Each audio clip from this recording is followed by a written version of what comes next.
Nah, tentunya nanti kami handling dengan KPI dengan konten, karena selama undang-undangnya masih belum berubah, memang kita kan sedang membahas masuk prolegnas 2015 undang-undang ini. Tapi saya katakan kita di undang-undang politik.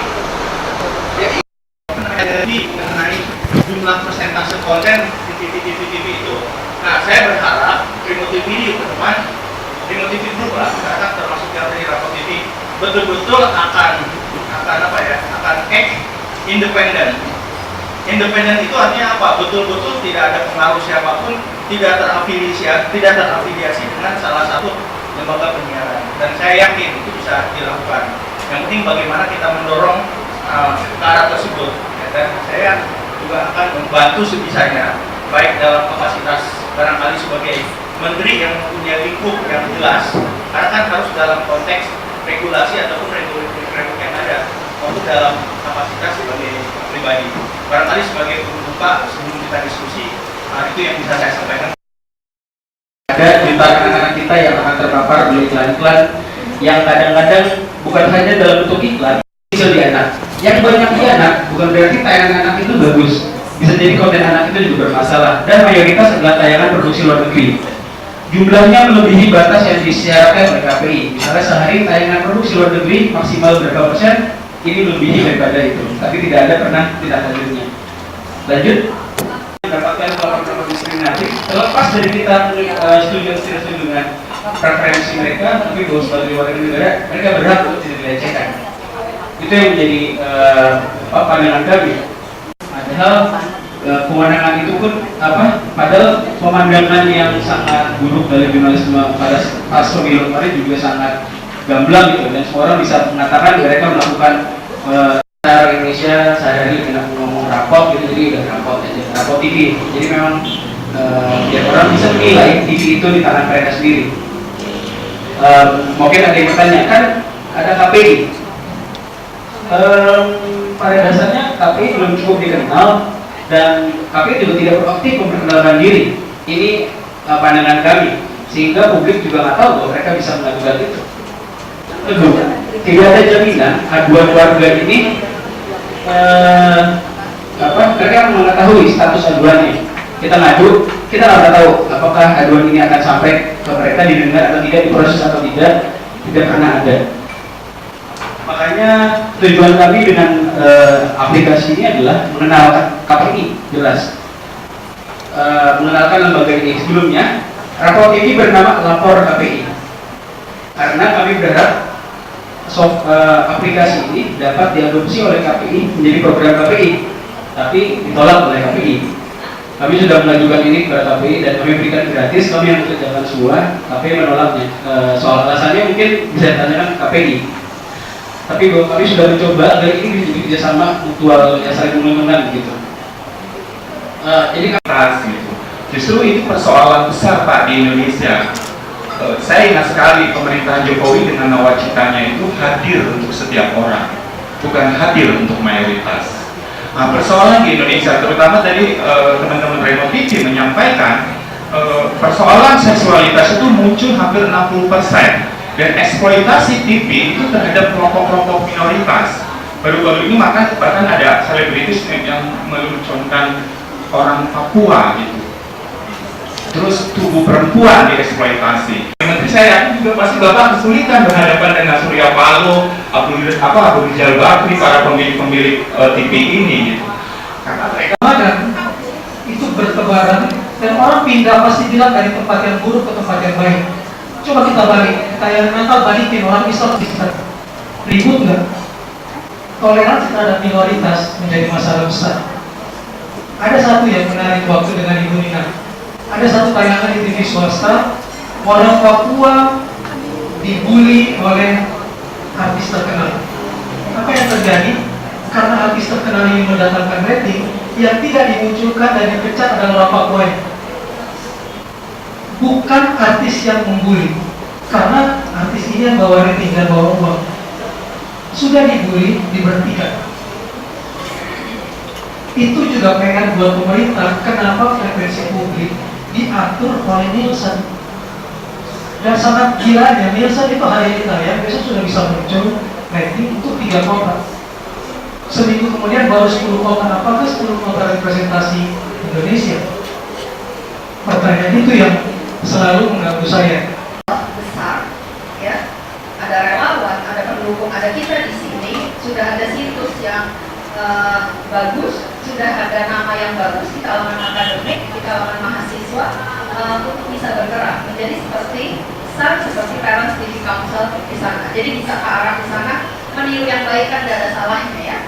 Nah terus yang lain didik dari pemerintah itu otoriter dan bahkan kalau pakai bahasanya Pak Amir itu chauviniste. Ya. Jadi salah satu hal di sana Pak yang membuat kami sangat khawatir adalah ini seperti ingin mengembalikan penyiaran kembali ke era. Sama aja kayak 2014 partai itu dan partai ini pakai dirinya dengan untuk masalah politisasi frekuensi itu gimana Pak? Karena kerja-kerja dan Informatika, Komisi Penyiaran Indonesia dan Remote TV tentang aplikasi pengaduan tayangan TV Rapo TV. Pada hari ini, Sabtu 21 Februari 2015, bertempat di Jakarta, kami yang bertanda tangan di bawah ini sepaham untuk 1. Saling bersinergi untuk menjamin hak warga negara atas tayangan televisi yang sehat, benar, dan bermanfaat. 2. Menjamin pelaksanaan Undang-Undang Penyiaran Nomor 32 Tahun 2002, Pasal 52 yang berbunyi A. Setiap warga negara Indonesia memiliki hak dan kewajiban dan tanggung jawab dalam berperan serta mengembangkan penyelenggaraan penyiaran nasional. B. Organisasi nirlaba, lembaga swadaya masyarakat, perguruan tinggi, dan kalangan pendidikan dapat mengembangkan kegiatan literasi dan atau pemantauan lembaga penyiaran. Ketiga, dalam kaitannya dengan poin nomor 2, Rapo TV sebagai aplikasi Android untuk mengadukan tayangan televisi adalah upaya warga negara yang dijamin undang-undang. 4. Komisi Penyiaran Indonesia wajib memfasilitasi upaya Remote TV dengan menerima dan proses setiap aduan masyarakat melalui Rapo TV dalam bentuk sebagai berikut. A. Menerima tiap pengaduan yang dikirimkan secara otomatis melalui alamat email pengaduan@kpi.go.id. B. Menerima kompilasi laporan aduan mingguan yang dikirim melalui pos. C. Menerima kompilasi laporan aduan bulanan yang dikirim langsung ke Sekretariat KPI dan menyediakan waktu audiensi. Kelima, Kementerian Komunikasi dan Informatika wajib mempertimbangkan dan memberi tanggapan atas setiap rekomendasi Komisi Penyiaran Indonesia dan warga negara Indonesia terkait evaluasi izin penggunaan frekuensi bagi setiap lembaga penyiaran. Jakarta, 21 Februari 2015, yang bertanda tangan di bawah ini, Bapak Rudiantara, Menteri Kominfo, Ketua KPI, dan Roy Taniago, Direktur Remote TV. Dan saat ini dipersilakan untuk tanda tangan. Saya poin 5 ya, saya dari Kominfo.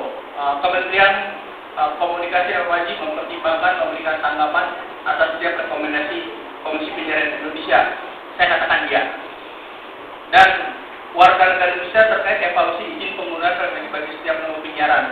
Saya harus cek, nggak bisa semua warga negara langsung ngaku. Karena apa? Kalau semua warga negara di-entertain satu-satu, repot saya. Satu itu. Tapi dengan ini saya declare, tadi sudah sampaikan Pak Paulus, ya, mumpung ini baru setahun lagi, saya minta Pak Paulus kalau diperbolehkan atas nama teman-teman menyampaikan kira-kira kriteria atau apapun namanya untuk atau dalam rangka ataupun proses untuk perpanjangan izin Pak Paulus. Jadi mau usah ditandatangan di sini, karena ditandatangan di sini saya terus terang, saya harus merespon semua warga negara yang menyampaikan pendapat atau apapun yang berkaitan dengan ini. Saya bukan yang nggak bisa, saya terima, cuman jangan repotan saya gitu. Jadi saya tidak akan tanda tangan buku 5 ini, tapi yang saya katakan saya setuju untuk ini kan semua ini. Nomor 5, saya akan perhatikan rekomendasi dari KPI. Itu yang saya tunggu-tunggu. Satu, terus nomor 2, dan warga negara yang terkait evaluasi penggunaan frekuensi. Ini saya minta Pak Paulus saja yang mewakili kalau disepakati teman-teman untuk menyiapkan dengan saya. Organisasinya mau dipakai Remote TV atau apapun silakan. Sehingga si masyarakat juga bisa ke Rapo TV. Satu, di aplikasinya usulan apa berkaitan dengan masalah perpanjangan perizinan. Sehingga bisa di-capture, kita sama-sama ini masalahnya saya ingin manajemen yang sangat efisien gitu. Ya, tapi pendapat hak semua masyarakat itu kita harus hormati. Tapi juga jangan semua masyarakat itu masing-masing ngirim surat ke saya harus anggapi satu-satu. Saya nanti nggak kerja yang lainnya, itu bukan berarti nggak penting, penting, cuman kita cari yang demikian. Jadi usulan saya, saran saya demikian. Saya tidak akan tanda tangan ini, tapi terhadap poin nomor 5, 2 yang tadi, memang saya tunggu masalah rekomendasi KPI, kedua masalah untuk mengevaluasi, dapatkan masukan dari masyarakat. Saya minta Pak Paulus tadi kan sudah saya sampaikan. Jadi posisi saya terhadap poin nomor 5 adalah demikian.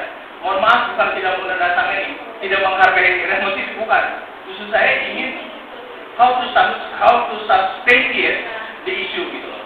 Ya, mohon dimengerti oleh teman-teman. Terima kasih.